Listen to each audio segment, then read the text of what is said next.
Bích Phượng xin kính chào quý vị. Hôm nay Chủ nhật ngày 23 tháng 11 2025. Đến với VTV tối nay là phóng sự Đại hội toàn quốc của tổ chức Rolling Thunder tại Hoa Thanh Đốn và phóng sự lễ kỷ niệm 40 năm thành lập chùa Hoa Nghiêm. Để mở đầu, Bích Phượng kính mời quý vị theo dõi hình ảnh Đại hội toàn quốc của tổ chức Rolling Thunder được diễn ra trong 3 ngày 30 và 31 tháng 10 và 1 tây tháng 11 năm 2025 tại Washington DC, với rất đông thành viên từ khắp nước Mỹ về tham dự. Đây là một tổ chức được thành lập từ những cựu quân nhân với sứ mệnh tìm kiếm những quân nhân mất tích khi thi hành nhiệm vụ, cũng như vinh danh và tưởng niệm những quân nhân chịu cảnh tù đày trong chiến tranh. Hàng năm họ thường diễn hành bằng Harley Davidson motorcycle với tiếng nổ của hàng ngàn xe gắn máy. Vào ngày chiến sĩ trận vong May 11, họ mang thông điệp mạnh mẽ của những người yêu nước Mỹ đến Quốc hội Hoa Kỳ vào Tòa Bạch Ốc. Không ít những dự luật đã được tổ chức này vận động thành công và được thông qua bởi Quốc hội Hoa Kỳ. Hiện tại có nhiều thành viên ở khắp 50 tiểu bang và thế hệ hậu duệ cũng bắt đầu đứng ra tiếp bước khi thế hệ các cựu quân nhân đã lớn tuổi. Trong đại hội lần này, hậu duệ Việt Nam Cộng Hòa được mời làm một trong những diễn giả nói về 50 năm chiến tranh Việt Nam với sự tham dự đông đảo của những cựu quân nhân đã từng tham chiến trên chiến trường Việt Nam. Vào ngày 30 tháng 4 2025, năm nay khi cộng đồng người Việt quốc gia tổ chức tưởng niệm 50 năm tháng Tư đen, tổ chức Rolling Thunder đã tham dự và cùng đặt vòng hoa tại bức tường đen, nơi khắc tên 58.000 quân nhân Hoa Kỳ đã hy sinh trong chiến tranh Việt Nam. Để tiếp tục, Bích Phượng cảm mời quý vị theo dõi một số phỏng vấn do Destiny và Võ Thành Nhân thực hiện.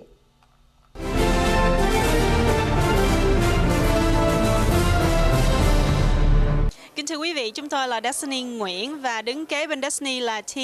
Cavagnaro. T đến từ New Jersey, mà có lẽ hàng năm là quý vị vẫn thấy Destiny và anh Nhân đến cái event của T. Nhưng hôm nay là ở Washington DC và T là một trong những người speaker, guest speaker trong cái event của Rolling Thunder. Cái tổ chức Rolling Thunder là một cái tổ chức rất lớn tại Mỹ này, và hôm nay Thi có mặt ở đây. Thi cho biết là lý do nào mà Thi tham gia để vào trong cái tổ chức của Rolling Thunder. Mọi người Rolling Thunder muốn nghe cái chuyện của Thi đó là Thi từ bé tới Việt Nam, từ bé đi từ Việt Nam tới nước Mỹ như nào, và tại sao mà Thi tự nhiên muốn giúp người Vietnam veterans á. Cho giải thích tại sao mà Thi muốn giúp người Vietnam veterans á, mấy cái người Mỹ mà đi giúp người Việt Nam giống như mình đó, thì Thi phải kể cái chuyện của Thi từ hồi Thi còn bé, và Thi chạy nước Việt Nam tới nước Mỹ kiểu nào, và cái chuyện đó thì nó surprising, tại vì mấy người Việt Nam giống như Thi đó thì được người Mỹ giúp Thi và gia đình của Thi nhiều lắm, mà người Mỹ đó thì không có giúp cái người citizens của nước Mỹ bằng giúp người giống như Thi, và cái đó nó không có đúng. Cái đó nó không có fair, và cái đó nó result in mấy người Vietnam veterans đó, họ struggle với nhiều thứ lắm cả đời của họ. Họ struggle với alcoholism và drug abuse và suicide, tại vì họ không có nói chuyện về cái đời của họ được hồi họ ở trong Việt Nam. Thì muốn giúp họ về cái đó, và Thi tính là nó là quan trọng đó là mọi người biết cái chuyện về người refugee giống như Thi, giống như là gia đình của Thi, và hết cái thứ mà gia đình của Thi phải go through cho tới nước Mỹ được, so that mọi người mà đang ở trong nước Mỹ bây giờ đó, người ta nên appreciate cái đời của người ta ở trong nước Mỹ, tại vì không có cái nước nào ở trên đời hết đó mà có hết cái freedoms mà mình có ở trong nước Mỹ ngay bây giờ. Và nhiều người take cái đó for granted, và người ta phải hiểu cái đó là sai đó. Và nó cũng quan trọng đó là người Vietnam veterans nghe cái đó từ người Việt Nam luôn, cho người ta hiểu đó là mấy người Việt Nam giống như Thi, giống như gia đình của Thi đó, really appreciate hết cái thứ mà người ta làm mấy năm trước khi đây, mấy chục năm trước khi đây đó. Tại vì họ thì suffer cả đời của họ cho người giống như Thi. Và Thi thì lớn lên mà không có phải lo về cái gì hết, mà cả đời của mấy cái người Vietnam veteran này đó thì người ta suffer cả đời người ta. So cái least mà Thi làm được đó là cho họ Vietnam veterans nghe là Thi cảm ơn họ đó. Và cũng Thi đến đây từ rất là nhỏ và Thi nghĩ rằng Thi phải mang ơn nước Mỹ này vì đã cho Thi cái cuộc sống như hôm nay. Và cái hành trình Thi kể về con đường đi tìm tự do của gia đình Thi với cái tổ chức Rolling Thunder hôm nay thì rất là xúc động và rất là cảm động. Năm nay cũng là năm đánh dấu 50 năm người Việt mình phải bỏ nước ra đi. Thì không biết rằng Thi có, trong cái câu chuyện của Thi thì có vẻ Thi còn nhớ một số hình ảnh về chiến tranh. Nhưng mà có lẽ là cái lòng biết ơn của Thi đối với những người veteran thì nhiều hơn. Không biết rằng Thi có lời gì cho những cái người trẻ hơn Thi, trẻ hơn Destiny nữa ngoài kia để họ cũng biết ơn như mình. Cho người trẻ đó, người Mỹ hay là người Việt Nam hay là người từ đâu ra đó, thì người ta phải hiểu đó là ba má mình, bố mẹ mình, mấy chú cô của mình đó, mọi người thì sacrifice nhiều lắm cho cái đời của mình, cho cái đời mà mình không có phải lo về nhiều thứ, và mình nên không có take it all for granted, tại vì cái đó là đâu có phải mọi người phải làm cái đó đâu, mà gia đình của mình làm cái đó, và không phải chỉ gia đình của mình thôi đó, mà mấy người giống như mấy người lính mà protect cái freedom cho cái country luôn đó, người ta cũng làm cái đó luôn đó, và mình nên remember là cái freedom ở trong cái country này nó không có free, cái freedom nó không có free, và mình phải support cái military của mình phải support mấy cái older generations mà họ made our lives a lot easier.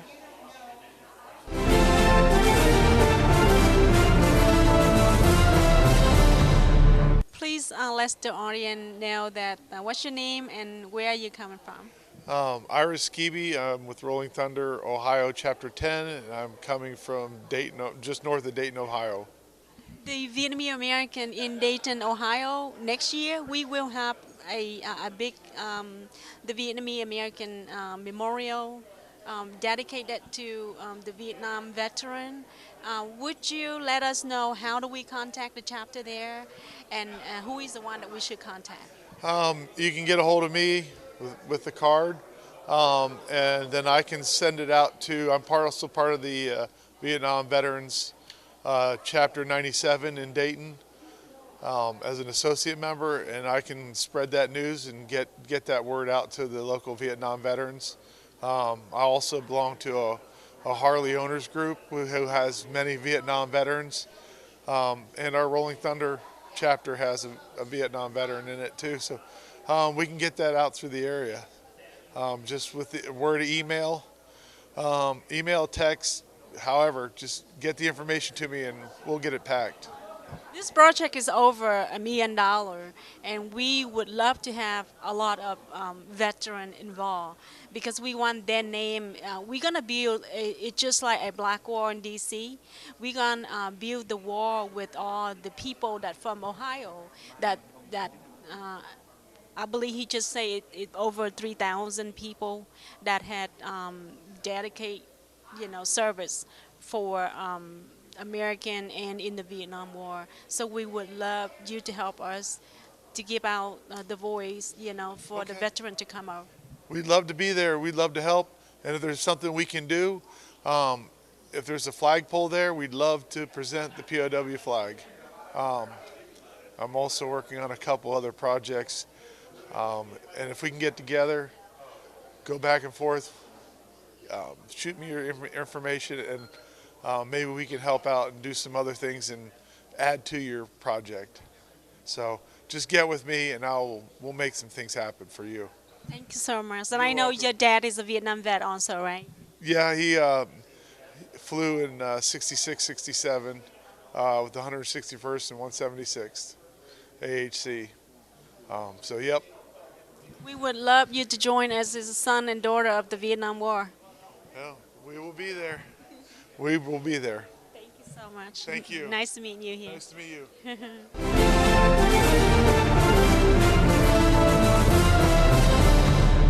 May you tell the audience your names and where you come from? My name is Elaine Muller, and I come from Neshannock Station, New Jersey. I heard that you are one of the wife of the founders of the Rolling Thunder. Yes, my husband was Artie Muller. We're really sorry that just heard about the news of him. Thank you. But can you tell us, since you go along with him for that long, how is the Rolling Thunders like deeply in your heart right now? Well, I was married to my husband, Artie Muller, for 57 years, and he came back from Vietnam. He kind of didn't talk about Vietnam too much. And then I guess he got the passion to find out what happened to the POW MIAs. And he said, you know, I'm kind of interested in finding what's going on, what the government's doing, not doing. So he said, it won't take much of my time, he said, but I'm going to try to see if we can go to Washington, D.C. and have a demonstration for the POW MIAs and those missing and get an answer from the government. So that was like 39 years ago. It did take up a lot of his time, but it was a great passion of his. It was something he wanted to do. And I was there at the first run, and we were there in the last run when we left Washington, D.C. and continued in New Jersey. Our chapters are all over the country. They are also doing events on Memorial Weekend to remember the POW MIAs, keep this issue going, and helping veterans. So can you tell us what is your role now in Rolling Thunder to help them go along for the long way and the futures? Well, I had a job, and I lost my job at a big company, and I decided to help my husband in the office. We had a home office and a small office. That became my endeavor, and that was like 20 years ago. So I worked in the office. I helped him with the organization. Right now, I'm an alternate board member for Rolling Thunder, Inc., the Executive Business Administrator of Rolling Thunder, Inc. and Charities. That's my title for the office. And also, I'm a board director in Rolling Thunder Charities that helps needy veterans. For you in the Rolling Thunder for so long, what is the message for you for the young generation now that to join the Rolling Thunder in the future? Well, it's we need more patriotic people. I think people have lost their sense of how much a country means to us. What do you call it? We need patriotism. We have, most of our members are a lot of older members. They're Vietnam veterans and just regular members, but we need to learn from the past and remember the future. Thank you so much. Thank you. I'm a daughter of the Vietnam vet also, so okay. really appreciate what your husband did for our Yeah. country. He just, to the day he died, he worried about Rolling Thunder and keeping it going, so I appreciate you being here. Thank you very much. Thank you. Thank you.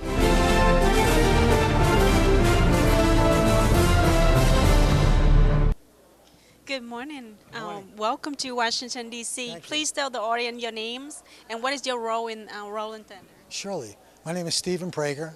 I am a Vietnam veteran. I was in the country in 1970, U.S. Naval. My role at Rolling Thunder today is I chair Rolling Thunder Charities, where we support veterans, their families, their needs. Quite different than other charities. We handle specific bills which encompass utilities, mortgages, rent, and we need everybody's help. So yes, as Elaine said, it's been 39 years. I met Artie in 1990. My first demonstration run here was in 1992, and I never looked back. It's a passion of mine. The loss of Artie touches me deeply, touches me very deeply.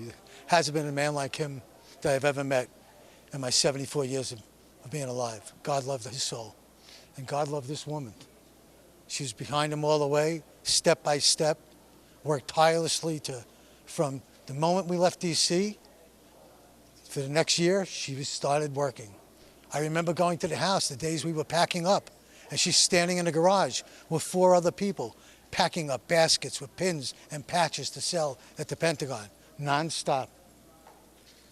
God love her. Great memory. Great memories. We all had our disagreements. We all laughed. The days of before Artie passed, I visited them once a week with Jim Costi, our national president.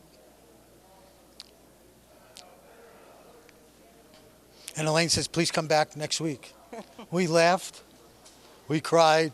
He yelled at me. And that's when we knew he was in a good mood. When he yelled, I said to Jim, we're getting out of the car. I know there's things we have to discuss with Artie. Don't bring up anything until he yells at me. And he yells at me, you know he's in a good mood. That's the type of guy Artie was. He yelled. We had arguments, but we loved each other. I've never met a man like that in my life. What he's done for this country, what he's done for these veterans. The man sat with 4 presidents in the Oval Office to talk about our mission. How many organizations could say that? Thank you. Talk about that. How is Rolling Thunder would dealing with like Congress and to help, you know, all the veterans, Sure. the VA? Sure. So we do and have done in years past. We have a parliamentarian that sits with Congress, lobbies Congress for veterans' rights. We've had many bills passed. There was a senator out of Colorado. The name is Senator Ben Nighthorse Campbell, which really helped us move along. We're responsible for the flag flying above every federal building in the United States. Quite a few bills were passed because of Rolling Thunder and the team. It wasn't just one. Yeah, Artie sat at the head, and Elaine was right next to him. But it's all the chapters. We now have 83 chapters in the country, I believe. I think so, yes. About 83, and everybody does their part. We can't do it. But the interesting thing is that, yes, we started this as Vietnam veterans. In national alone, in the recent years, we lost quite a few veterans and family members that helped us greatly. It's trying to get the young involved with what our cause is and have the passion that we have to bring accountability for the people that we lost in country. We still don't have everybody's remains. There's still Gold Star mothers walking around wanting answers. Thank you.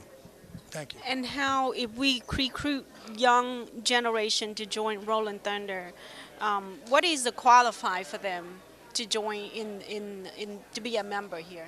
Money. No, I'm only kidding. No. Well, they have to attend 3 meetings and 3 events. Look up their chapters in their states that they live in. If they're part of New York, New Jersey, we have 6 chapters there. Give us a call. Give the office a call.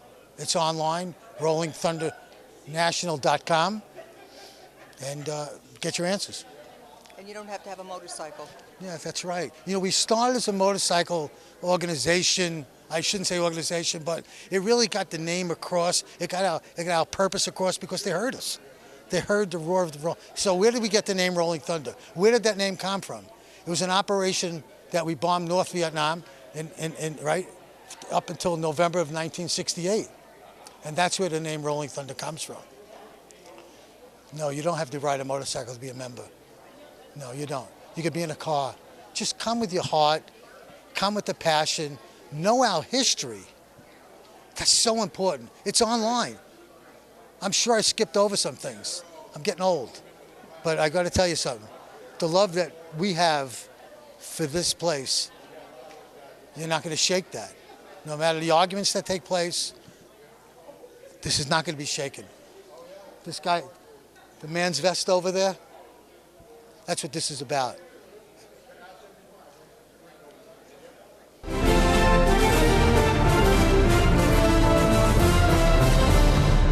Welcome to Washington, D.C. Please let the audience know what's your name and where you're coming from and what is your role in the Rolling Thunder. My name is Jim Costi. I am the national president of Rolling Thunder.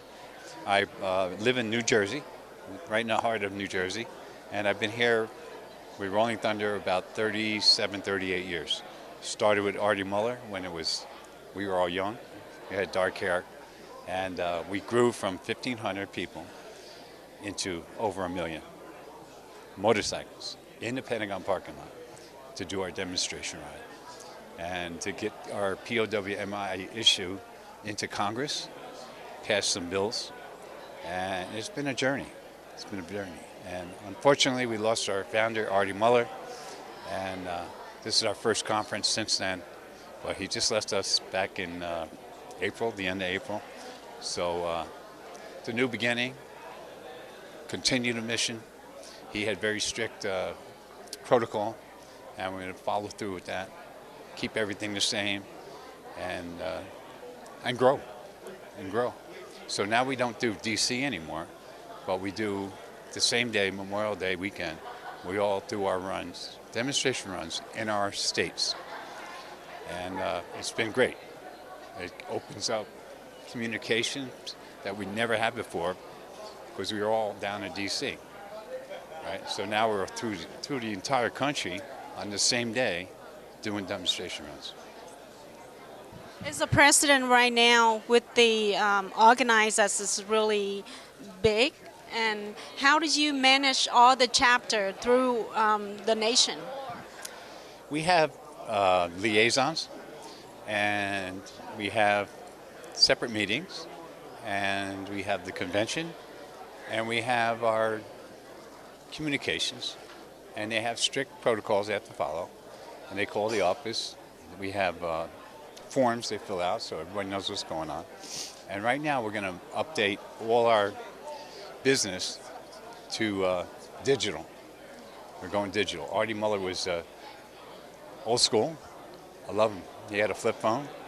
Okay, so everything is now going to be transformed into a digital world.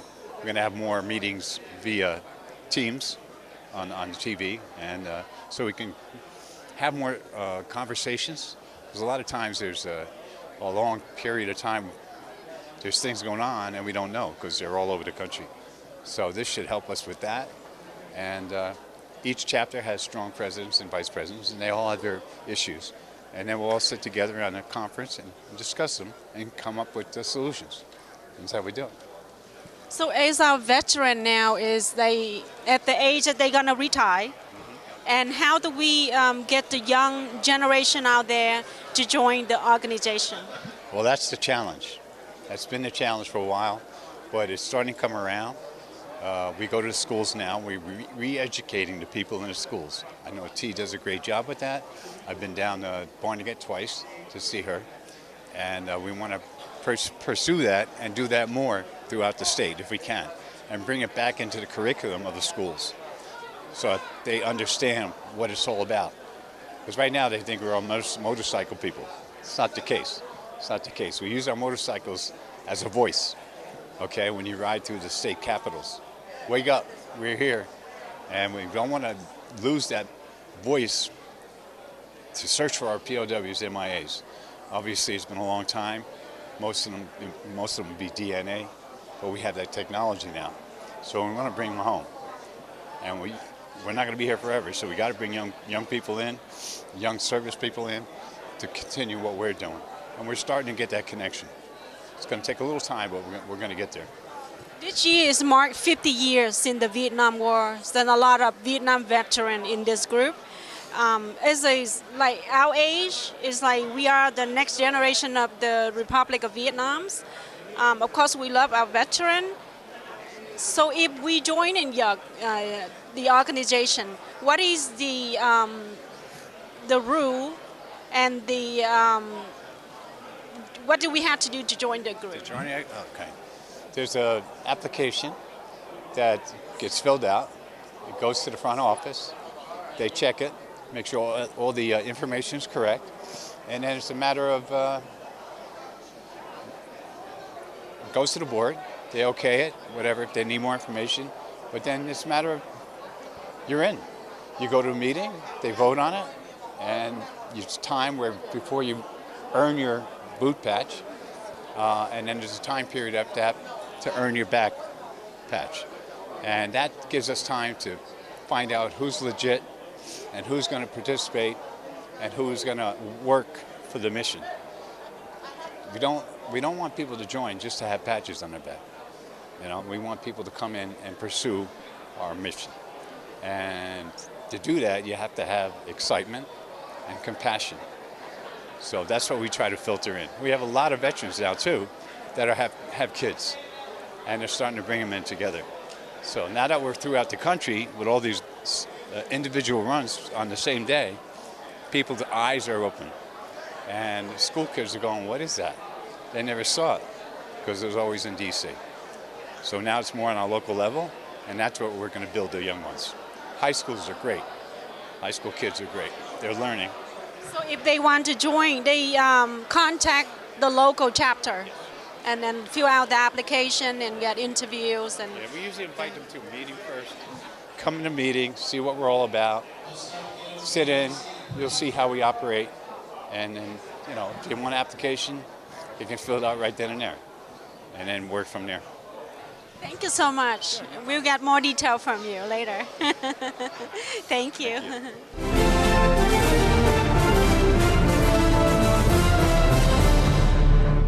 So I asked for a bio. I asked for a little intro, and I was given very specific instructions. And I was told, I'm going to do it. I'm like, okay. So I'm going to introduce our next speaker, T. Cavagnaro, as a Vietnam refugee. As requested. Vietnam refugee, T. Cavagnaro.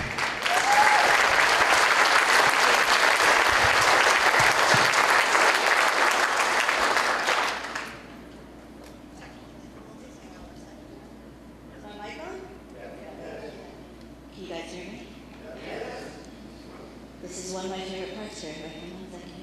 Good morning. Before I get into the meat and potatoes of this presentation, you might see a slide here.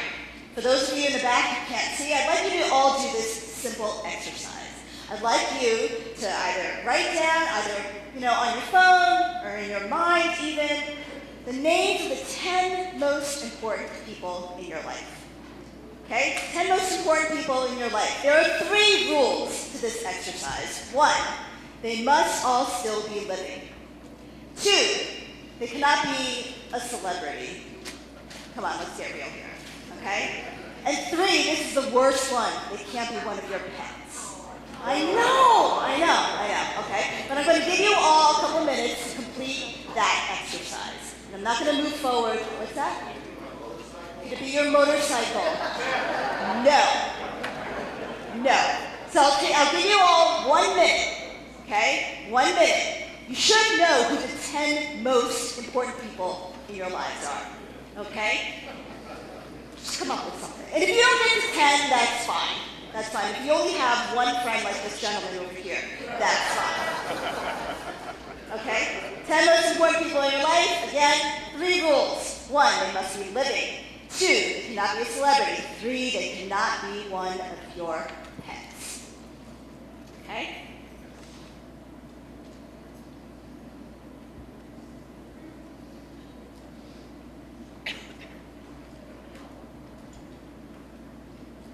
Give you guys another 30 seconds. I know, no pressure or anything.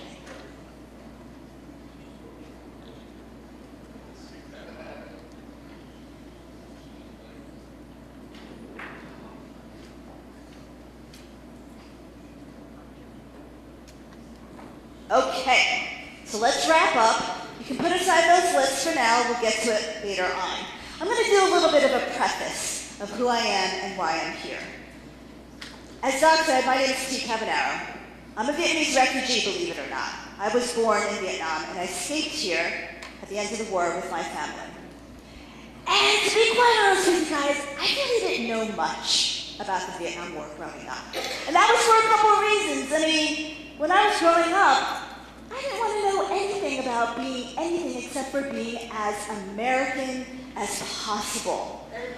Okay? I wanted to be as Americanized as possible. I didn't want to stick out. Kids don't like sticking out. At least back then they didn't.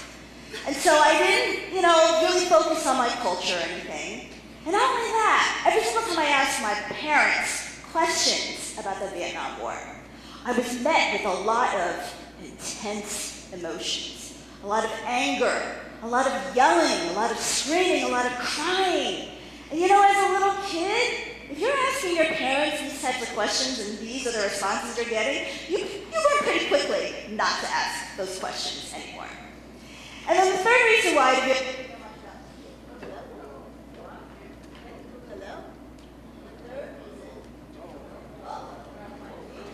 You lost your signal.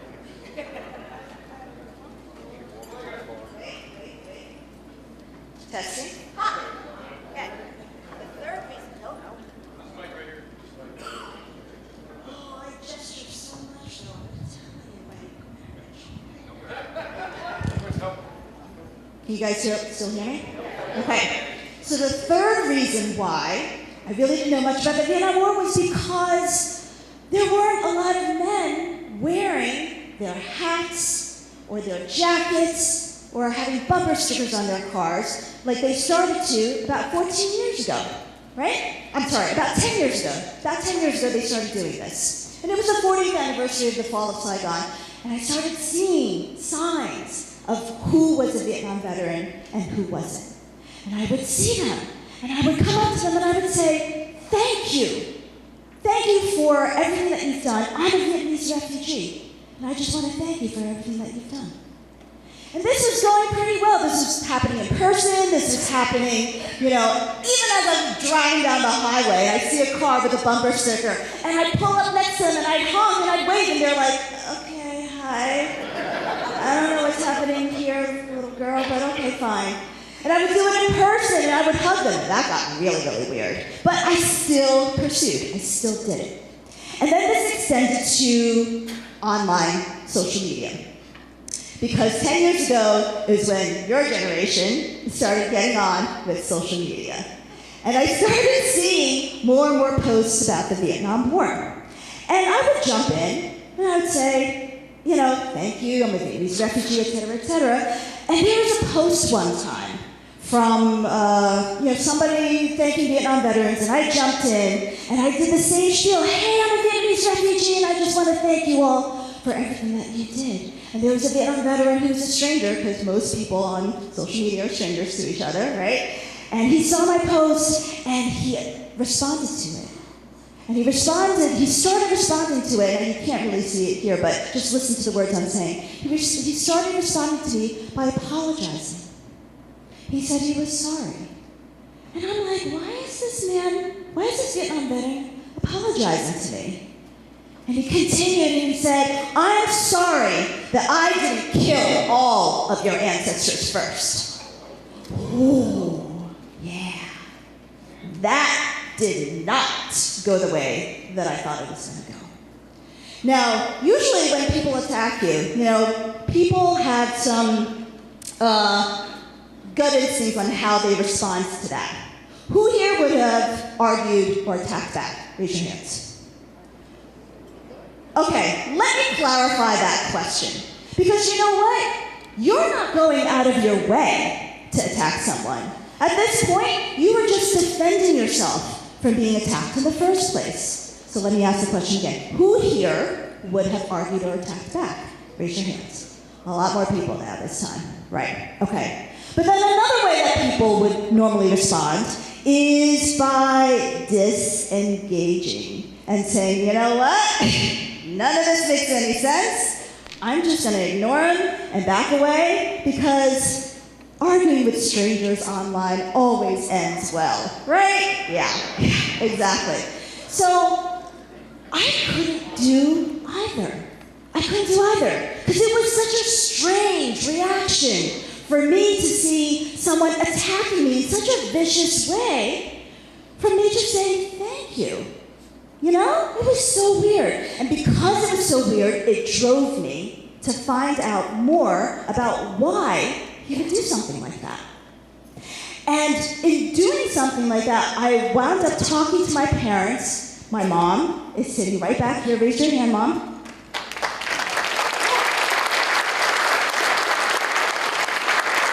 She's little. I should get out of the way so you can actually see her, right? So, you know, I started talking to my parents. I started asking them what happened that everyone was so upset about the Vietnam War. And I also started asking questions to the Vietnam veterans too about what happened. And what I learned from all of them, I felt was so profoundly important that I decided that I was going to help as many people as possible understand what happened to those Vietnam veterans in the Vietnam War and why they were the way that they were. So, what I'm going to do today is I'm going to tell you the story of how me and my family escaped Vietnam and what our experiences were like as refugees. And we're going to then compare that to what happened with the Vietnam veterans, okay? So who here knows where Vietnam is located on a map? If you don't know, for those of you who have not raised your hands, okay, Vietnam's all the way on the other side of the world. Okay, the US is on the left, Vietnam is on the right. And if we keep on zooming in to Saigon, which is where I was born on Christmas Day, 1973, that's where the story starts, okay? Saigon is a big metropolis city. My extended family was living on one side in the city, and my immediate family was living across the river in the suburbs of Saigon. So let's fast forward to 1975, the last year that Saigon was free. We had, in my family, we had my dad. My dad was pretty young. He was 33 years old. My mom, who I just pointed out last year, back there, okay, she was much, much younger. She was only 25, 26 years old, so you've got a young couple here. I had a younger sister who was 10 years old from my dad's first marriage, and then there was me. I was a year old, okay? A year old. I'm a toddler. I can barely walk, never mind run. Running is very important when you're living in a war-torn country, but I could barely run. So my parents are dealing with all of this. I'm a year old. Guess what? I'm not even the youngest in the family. No. I had a brother. My brother was 18 days old. 18 days old. So my young couple of parents are dealing with 3 really small kids. The youngest one is just born. He's in diapers, okay? All he can do is eat, sleep, poop, and cry. That's it. And to round out our family, like most other families, we also had a puppy dog. Okay, so that's everybody in our family. So why in the world would we have to leave? Well, the house down the street got bombed. So that's always a good indication as to it being a good time to go, right? But we can't just like hop in our car and rendezvous with the rest of our family across the bridge because the enemy is nearby. The enemy is nearby, and that means they've got control of the roads, and we can't go on those major roads. We have to take the back roads. And on the back roads, you can't take a regular car. You can only take a motorcycle. Oh, you didn't know all my connections with Rolling Thunder, right? Yeah. So, how is one family of 5 gonna get out on one motorcycle? Do it all the time, yeah. You guys back there did. But for the rest of you, let me give you a visual demonstration, okay? So we have my dad. My dad is gonna drive. My mom is gonna sit behind him. And my sister's gonna sit in front of my dad holding the handlebars just in case because she was one of the older kids who could do so. You know who couldn't hold on to any handlebars? My brother. My brother was 18 days old, so my mom is holding on to him like a football, because he's about the size of a football at that point. That left me. Where am I gonna go? I squished in between my dad's back and my brother's back. And that's how you fit a family of 5 on one motorcycle. Not safely, not recommended, okay? But you gotta do what you have to do. If you notice, everyone is facing forward, and we are leaving the scene of destruction behind us. Everyone except for me. I am facing backwards, and all I see is the houses that keep on getting bombed and burned, and the fires that are getting larger and larger. And in my mind, I can't comprehend that. My 1-year-old mind just thinks that the fires are chasing us. So I keep on screaming to my parents, the fires are chasing us, the fires are chasing us, get us out of here. And for a whole year afterwards, I would have these nightmares about the fires chasing us. And my poor father had to successfully and safely bring our whole family of 5 on this one motorcycle with everyone screaming their heads off. Because you know my mom was not keeping quiet. Neither was my 10-year-old sister. Neither was my baby brother, and I certainly wasn't either. So he had to carefully keep the bike balanced, keep everybody as calm as possible, and evade the enemies on the streets at the same time. But we made it to the first leg of our trip, which was to the banks of the Saigon River. So we get to the Saigon River, and we're like, okay, now what? It's a big river. This is a picture of the Goethals River, which is in New Jersey, New York. It separates Staten Island with New York. And as you can see, it's a wide, fast-flowing river. So the Saigon River is not this little, babbling brook. It's not this little sleepy stream that you can just hop across. No, it's a wide, fast-flowing river. So they had to figure out a way to get all of us across. And their plan was to bring this blow-up raft. They were going to blow up this raft, and they were going to put all the 3 kids into the raft. And then they were going to swim across the river, somehow hoping that the kids were not going to freak out, fall overboard, and drown. Could you imagine having to do that? Hoping that your newborn is not going to freak out in a raft, in a fast-flowing river in the middle of the night? But those are the types of risks that they had to take. Luckily, they wound up not having to do that, because they caught the attention of a police boat, and the police boat was like, what is going on here? This is not normal. And the police during that time of war, their method was to just, if there was anything strange happening, they would just round everybody up, because everyone was dressed the same. The South Vietnamese, who were on the side of the Americans, they were dressed in one way, and the enemies were dressed in the same exact way. The Viet Cong were dressed in the same exact way. So the police, they were just like, let's just round them up, we'll interrogate them, we'll figure it out later. So that's what happened, and people are like, oh no, you're trying to escape, and here you are now getting apprehended. This is terrible. This is the worst thing that could happen to you. But it wasn't. It was a blessing in disguise, because instead of having to swim across the river, now they're being safely escorted across via a police boat. And once they get to the jail and the prison, everything gets straightened out, and they get released so that we can rendezvous with the rest of our family.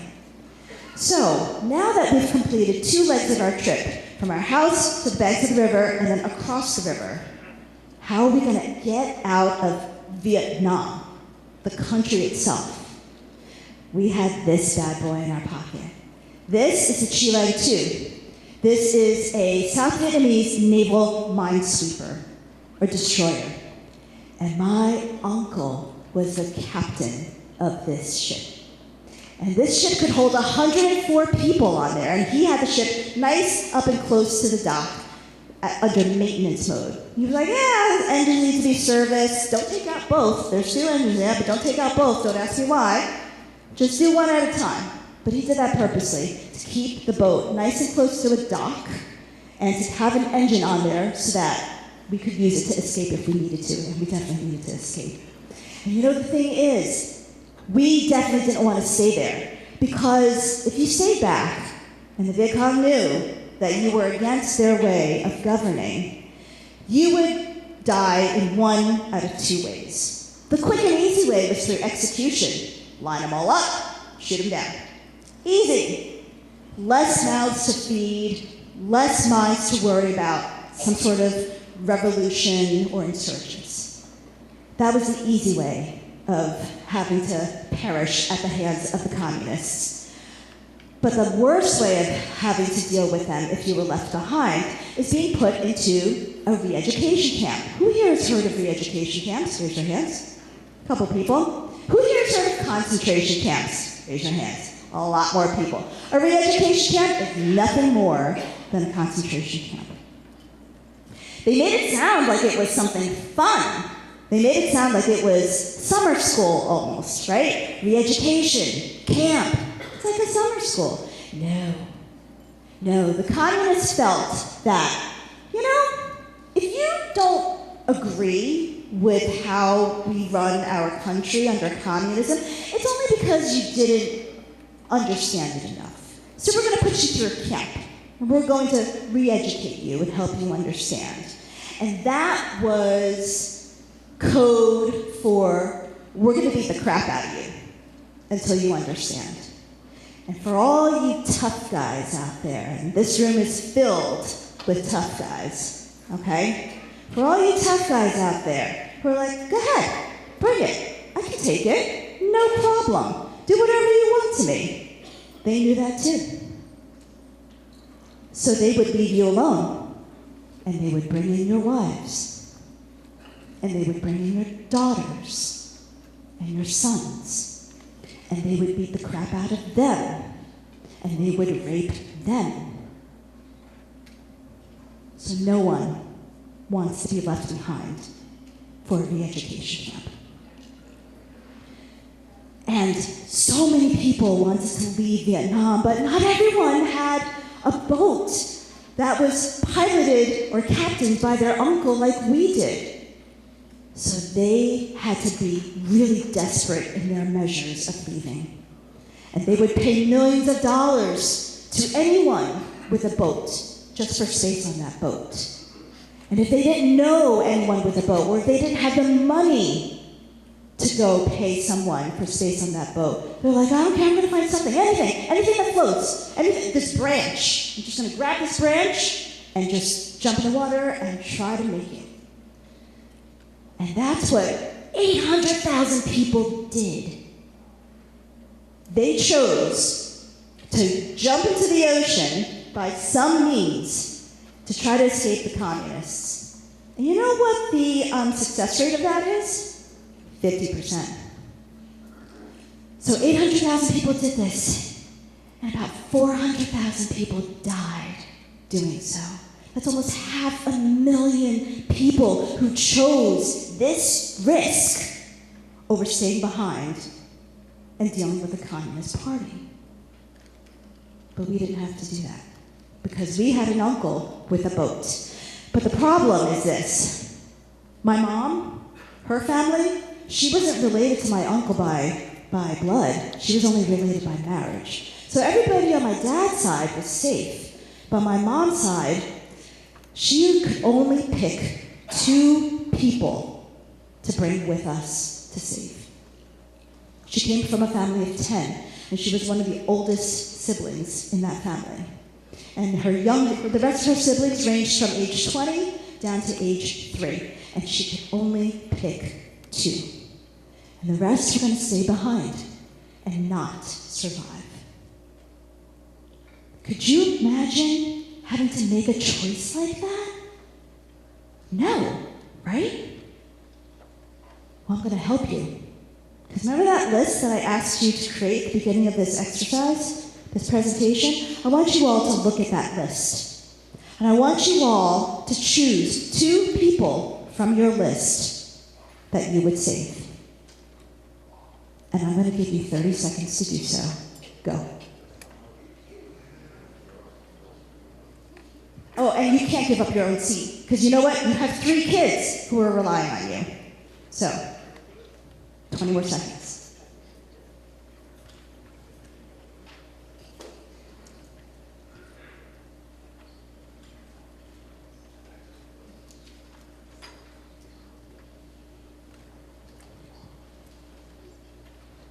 Okay. Everybody make their choices? Was it easy? No, not at all, right? I'm going to pick on somebody. I'm going to pick on Brian, because he's just sitting right here. So Brian, I'd like you to take a look at your list, okay? okay? I want you to imagine not the people that you chose, but everybody that you had to leave behind, standing right here, right now. And I'd like you to say your final goodbyes to them and look them in the eye, knowing that this choice of yours has sent them to their graves, and either an easy grave or a hard grave. You think you can do that? If you had to do that, do you think that that would change you for the rest of your life? Sure, he says. Do you think that that would haunt you for the rest of your life? Yes, he is nodding emphatically. Do you all agree with Brian that a choice like this would do those same things, change you and haunt you? Because you're saying your final goodbyes not because you're too far away, but because you're not able to save them. Okay? That's what my mom had to do. And she was only 25, 26 years old at the time. So she made her choices with her parents. They said all of their final goodbyes, and they go to the rendezvous point at the hotel. And my dad takes a look around, and he says, you brought another person. So did you. Not everybody is sticking to this two-person rule. Forget this! So he ran back to my parents' house, to my mom's parents' house, and he said, everyone, come with me right now. Do not pack a single thing. You're all going to come with me, and no one's going to get left behind. And they were all able to be saved in the end. Yeah.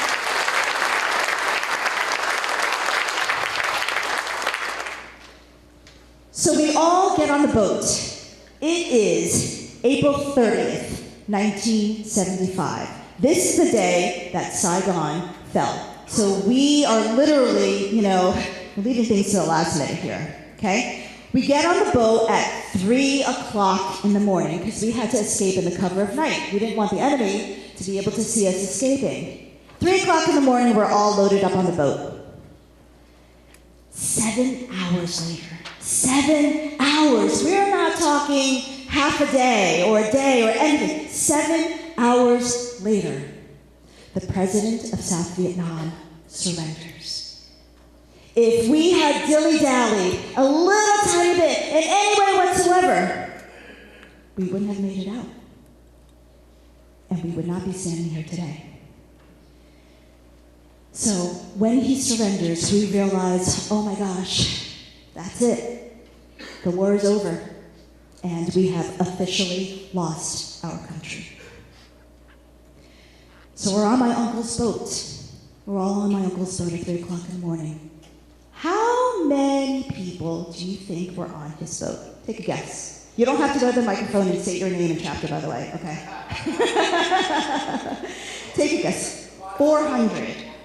3,000 over there. Okay? Anybody else want to guess? I just want to remind everybody the boat only has a capacity of 104, and it is running on half the power. Okay? So I'm not saying no guesses are bad guesses. I am saying that let's be a little practical also. Okay? 200. Okay. 250. Okay. Any other guesses? Between 500 and 600.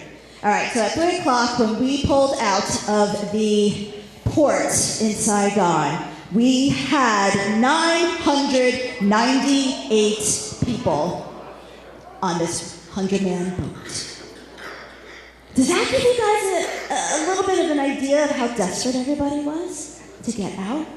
Yeah, 998 people. And it's hard to see here, but there's a little plus on the bottom where it says 998 people. That's because we had 998 people plus one puppy dog. Because my dad was able to go back and save our dog. I know. Eva, go ahead. This is a movie where the dog lives. Okay? Yes. So we had 998 people plus one puppy dog. We're all on the boat. But we got to get out of Saigon. And we only have one engine.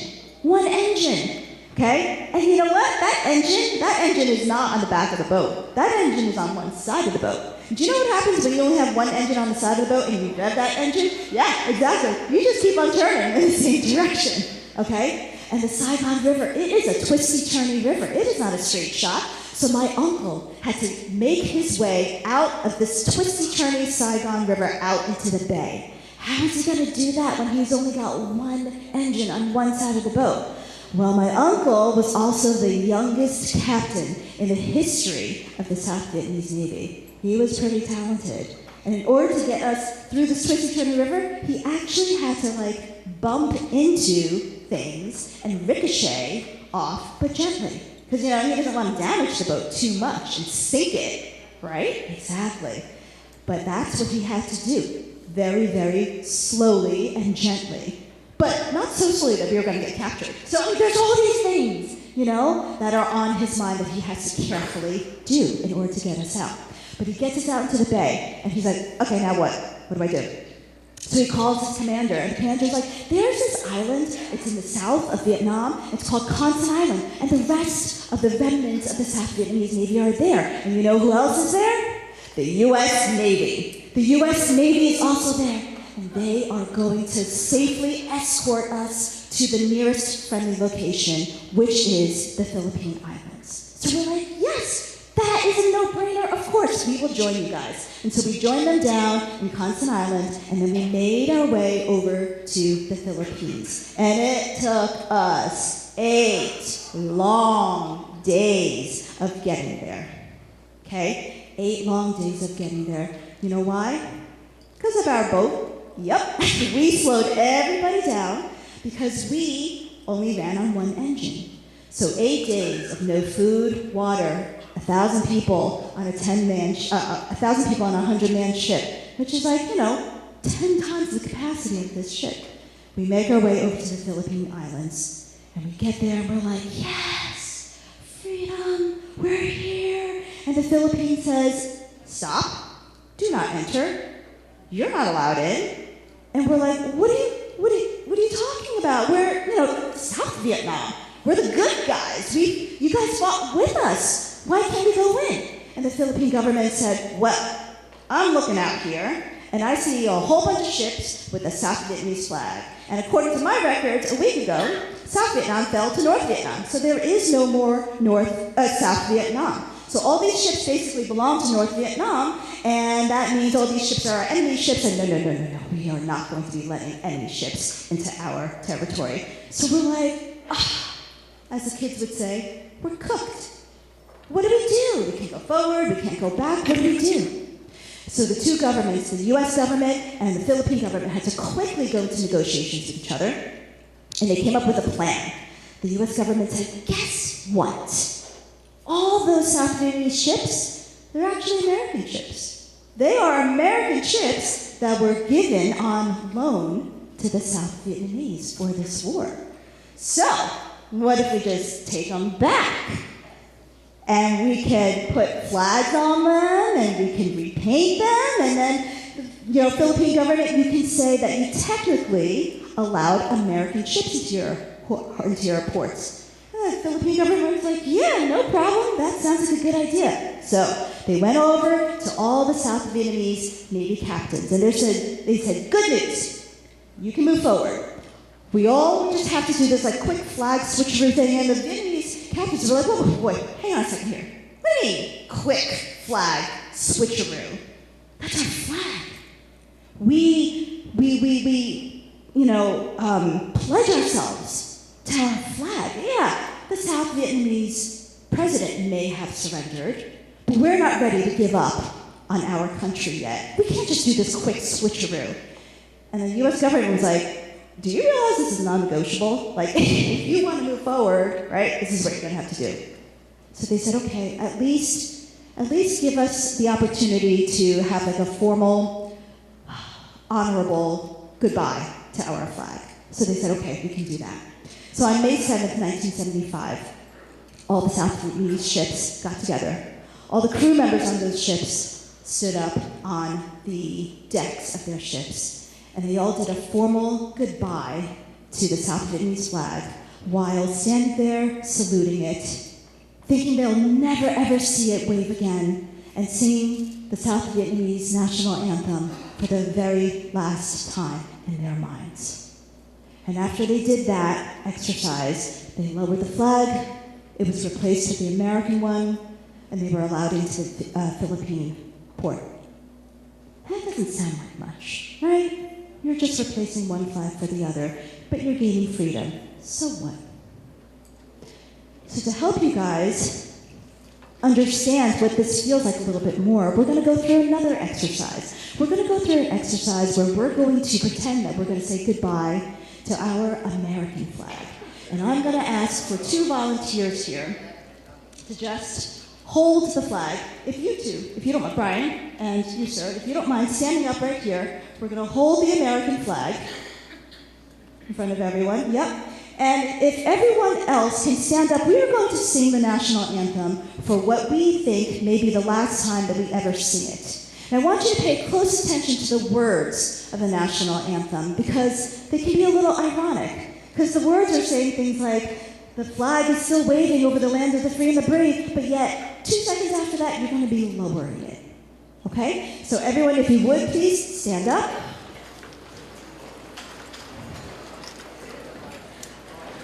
And pretend, please, that this will be the last time you ever sing our national anthem.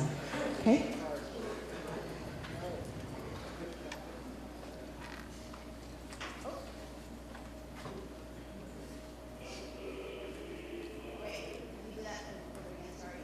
Let me do this over again, sorry. Take 2. See by the dawn's early light what so proudly we hailed at the twilight's last gleam, whose lights and bright stars through the perilous fight o'er the ramparts we watched were so gallantly streamed, and the rockets' red glare, the bombs bursting in air, gave proof to the night that our flag was still there. Oh, say does that star-spangled banner yet wave o'er the land of the free and the home of the brave. Now please remain standing, because we're going to be replacing that flag with a new flag that you need to pledge your allegiance to, and a new anthem that you're going to need to learn the lyrics to. So I'm going to replace this flag. Okay. And if you guys can hold this new flag. Ooh.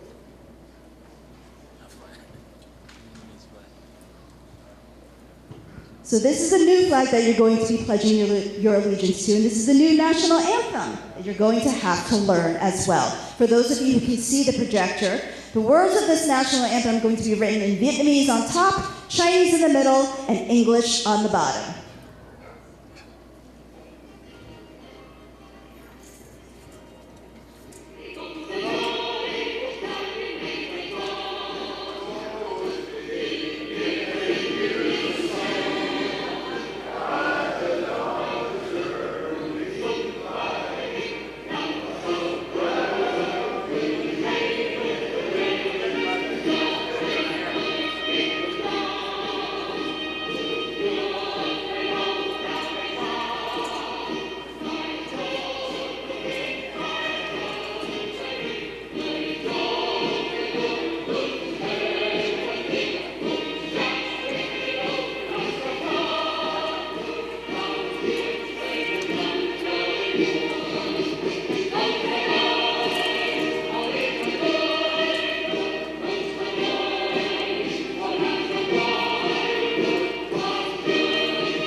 Ok, bây giờ trở đi, mọi người ngồi xuống được. Mọi người ngồi xuống đi. Mọi người ngồi xuống đi. Mọi người ngồi xuống. Mọi người ngồi xuống, ngồi xuống, ngồi xuống, ngồi xuống, ngồi xuống. Từ giờ trở đi đó thì sẽ nói chuyện trong tiếng Việt Nam. Ok, tại vì nếu mà mọi người dọn từ nước Mỹ tới Việt Nam đó và không có học tiếng Việt Nam đó thì cái đó nghĩa đó là mọi người sẽ không có đi học được. Và nếu mà mọi người mà không có đi học được đó thì cái đó nghĩa là mọi người sẽ không có đi làm được luôn. Và nếu mà mọi người mà không có đi làm được đó thì cái đó nghĩa đó là mọi người sẽ không có tiền, sẽ không có tiền cho mua giống như là giày sneaker hay là cell phone hay là xe hay là nhà hay là thức ăn. Và nếu mà mọi người mà không có tiền cho mua thức ăn đó thì cái đó nghĩa đó là mọi người sẽ chết đói luôn đó. Okay? Crystal clear? Got it? 10-4? Okay? So, as you can see, the English language was extremely different from the from the Vietnamese language, but that's something that my parents had to do. They literally went from one ship to another, were speaking Vietnamese, and then all of a sudden, boom, English. But they did it. Now, who here thinks they'd be able to do the same thing? Raise your hands. Who here thinks they would not be able to do the same thing? Raise your hands. Guess what? With the yes over there, the green, thank you. You're all wrong. You're all wrong. You think you can't learn a new language because you don't have to. But if you had to, if the lives of your family, your children depended on it, you bet your bottom dollar you're going to do whatever it takes to survive in this new country. Right? So that's exactly what my parents did. So the flags were exchanged. We were able to go to the Philippines safely, and the Philippine government said, "Welcome to the Philippines." Now get out. Get out. We did not spend one night in the Philippines because they didn't want to get involved in taking in refugees politically. So they put us all on this big cargo ship, thousands of us on this cargo ship, and they sent us to Guam. And that's okay. In Guam, we were in tent cities, and we were just waiting. We were waiting for the good news of which countries were going to take us in as refugees. Because you know what? There were a lot of countries that wanted to help us. A lot of countries wanted to help us, but not every country had the ability to help. You know? Just like, okay, everybody in this room would love to end world hunger, right? There's nobody who would not want to end world hunger. But do you have the ability to end world hunger personally? You may not. So the intent may be there, but the ability to do so may not exist. But out of all the countries, you know, there were a lot of countries who were still taking on the Vietnamese refugees. Out of all of them, we all wanted the United States. Do you know why? Because it was the best country back then and now. And now.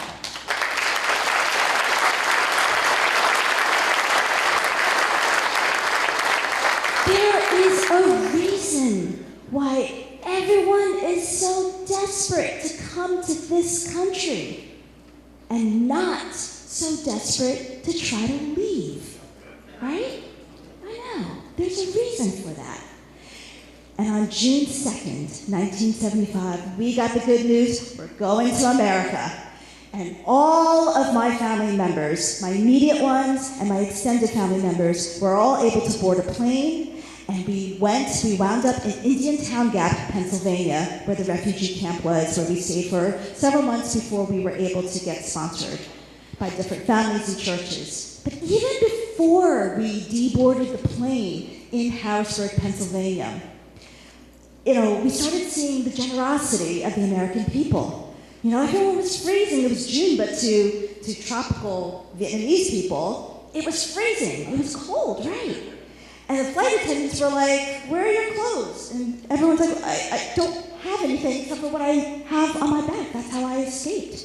So the flight attendants were just taking out their own slippers and saying, here, these are my shoes. You take my slippers to cover your feet. You take my blankets to cover yourselves. And if you look out the window in the airplane, you'll see a bus. And on that bus is going to be bags and bags and boxes of clothes that we were able to collect from the community because we heard that you guys needed some help from us. And we were like, oh my gosh.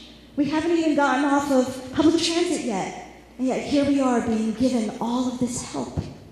And then the family who sponsored us even, right? This is a picture of the family here. It's hard for you to see, but that's Mr. Mooney and this is Mrs. Mooney. Mr. Mooney, for those of you who watched soap operas in the 1970s and the 1980s, was a star on All My Children. He played Paul Martin on All My Children. Yep. So later on, you can take a look at it. But yeah, that was Mr. Mooney. Mrs. Mooney was a star of her own accord. She was an internationally famous opera singer. She sang in all these different opera houses all around the world. And she was so good at opera, she actually founded the opera program at Rutgers University in New Jersey. And they not only sponsored our family of 5 to live with them, they also then took on my father's 2 brothers' families when their sponsors did not work out well. And those 2 families had a family of 4 and a family of 7. So they had all these people living in their house at the same time. Yeah, I know we're small, but still, we all were living in their house at the same time. And we were amazed with the generosity of the American people. But what about the Vietnam soldiers? The kids who were sent to fight this war in a country they had never even heard of. What about them? They were just kids. A lot of them were drafted, 18 years old, fresh out of high school, sometimes not even fresh out of high school yet. They were forced to go into this war where they weren't even given the proper tools to succeed and to defeat the enemy because their hands were tied behind their backs. What about them? How were they treated above these refugees who were welcomed into the country? A lot of times these Vietnam veterans, they didn't think about what was going on in the country over here while they were fighting the war over there. They were like, it doesn't matter. It doesn't matter that we're in really terrible conditions, because you know what? When we get home, we are going to be welcomed home like heroes. I know. We're going to have our limbs missing. We're going to have friends missing, taken away from us. But again, we will be welcomed home like heroes. So it's going to be okay. But that's not what happened to them, is it? No. They were not welcomed home. They didn't get any welcome home parade or anything along those lines. And not only did they not get a welcome home parade or anything, they got ostracized. They tried to pick up their lives, pick up from where they left off. Let's go back to school. Let's, apply to all these different colleges. And the colleges would look at their application and they would see how they did well in school and all these extracurricular activities. And they're like, oh, one more thing. Did you fight in the Vietnam War? Yes, sir, I did. Yeah, no. We don't want Vietnam veterans going to our school. You can try to apply somewhere else, not here. Oh, okay. Let me try to find a job then instead. And the employers did the same thing. They're like, oh yeah, good work ethic, good recommendations. Oh, but you fought in the Vietnam War?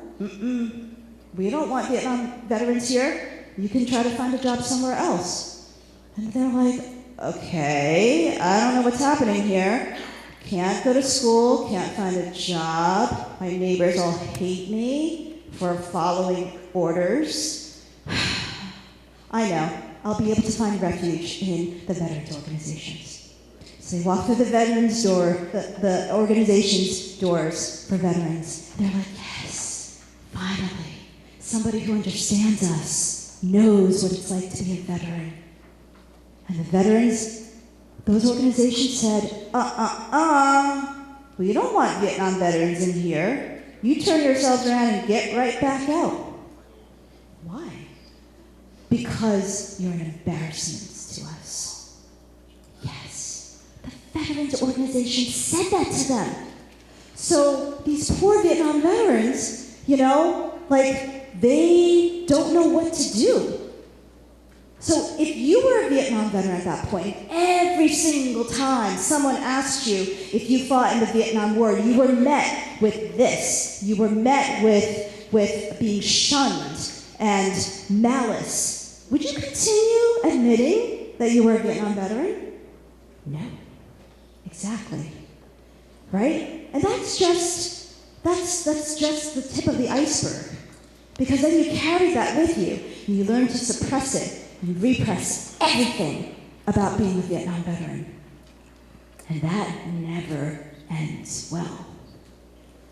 Because when you repress things and don't talk about it, it just erupts and explodes in other negative ways. And that's why our Vietnam veterans suffered with a lot of alcoholism and drug abuse and domestic violence and suicide. And that's just for yourselves. How about afterwards with other people? Rolling Thunder is about the mission to find our prisoners of war and those who are still missing in action. And you've got that guilt of all those people who are still there and haven't come home yet. That guilt on top of everything else that you've had to deal with. And then, to make matters even worse, no matter what you try to do, Agent Orange still haunts you. Still to this day, Agent Orange has attacked you and your family members, passing on your damaged genetic material to them to have to suffer as well too. So you may have left Vietnam, but Vietnam has not left you. And when I learned all of this, everything that the Vietnam veterans went through, that was my big aha moment of why that Vietnam veteran that I talked about at the beginning of my presentation attacked me. I got it. I didn't know him. It wasn't a personal attack, but I represented everything that he had to go through. And I felt so bad. I felt so bad. You know? I felt so bad that, like, here I am. I was able to live a life, a sheltered, protected, safe life because of people like you. Because you gave up your childhood and your innocence for people like me. Who the heck am I? You didn't know who I was. You didn't know what type of a citizen I was going to grow up to be or anything, but you still did it. And you did it quietly. So, you know, that's when my husband and I realized we have to do something about this. We have to do something about this. And so we wanted to take an environment where there were no Vietnam veterans allowed. And we wanted to change it for you guys. And we wanted to change it into something where Vietnam veterans were thanked.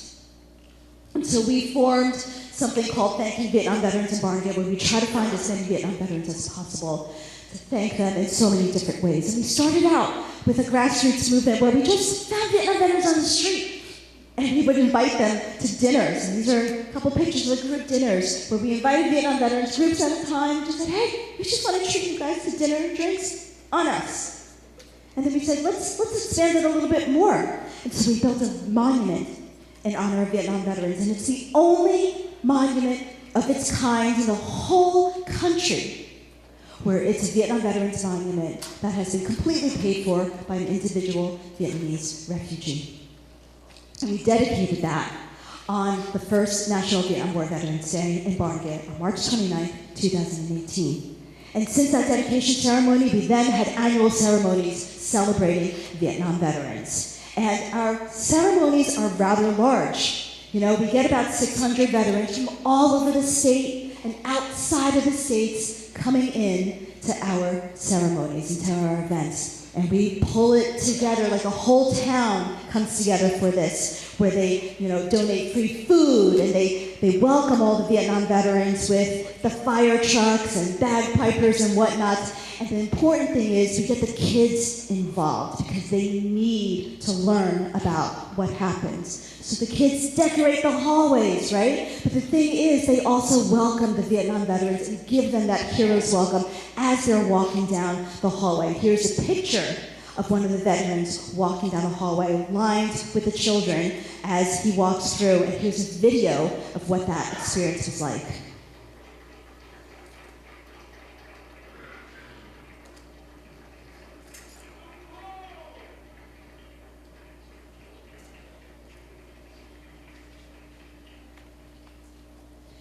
And we get so many kids involved. Here are all the different ROTC cadets coming through with their color guards, from the Barnegat Navy Junior ROTC color guard to Seton Hall University's color guard to several other high school color guards as well too, because all the communities want to come together and make a concerted effort in showing how our Vietnam veterans are loved and appreciated. And not only are the school color guards involved, but we also have rounding up here at the end of the color guard, the Sons of the American Revolution as well too, okay?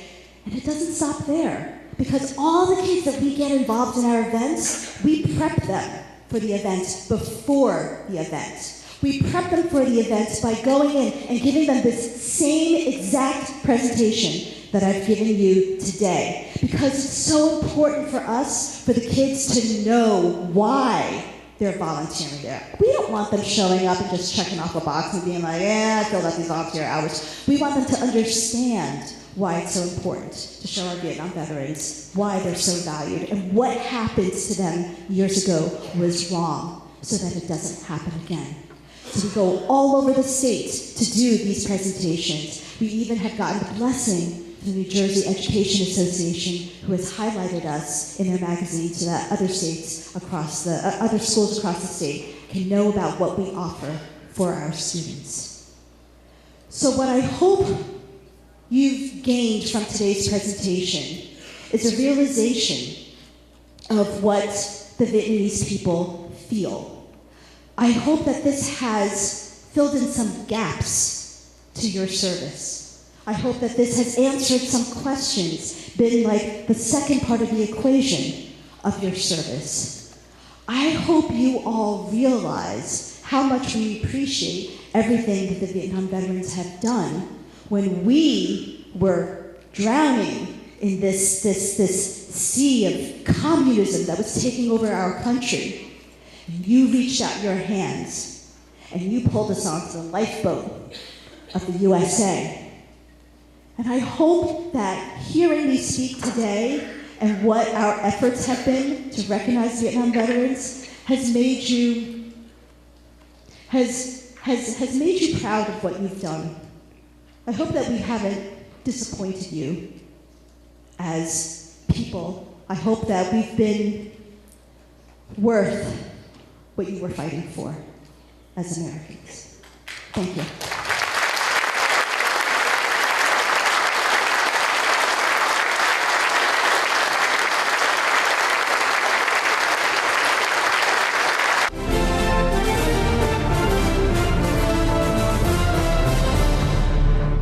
Và đây là Destiny và Thi tường trình cho VATV từ Washington DC. Xin kính chào quý vị.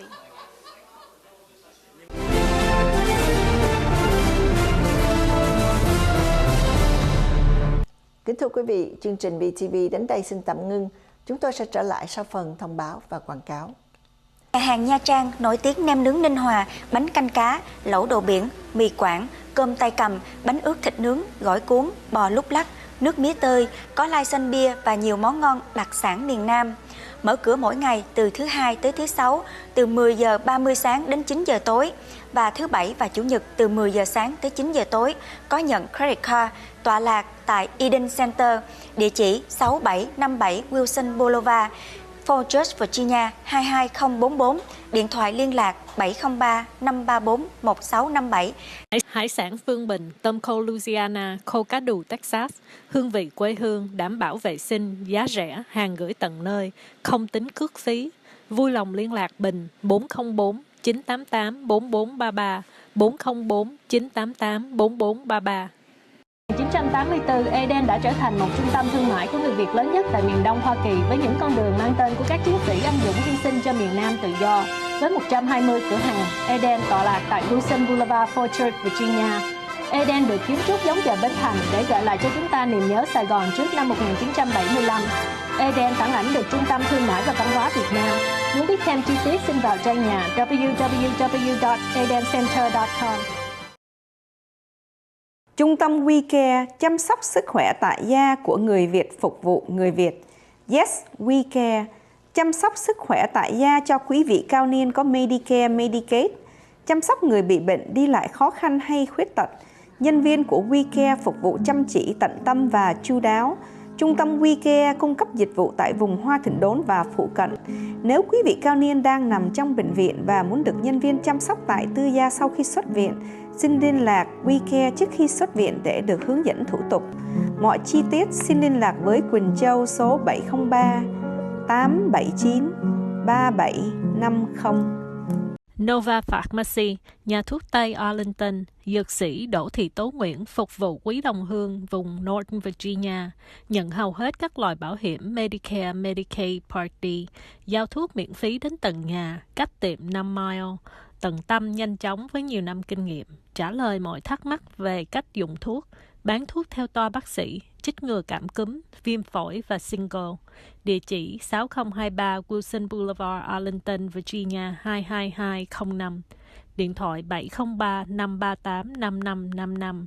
Mở cửa từ thứ Hai tới thứ Sáu từ 9 giờ đến 7 giờ chiều, thứ Bảy từ 9 giờ đến 2 giờ chiều. Dù trời giông bão nắng tuyết, Nova tiệm thuốc vẫn giao tận nhà.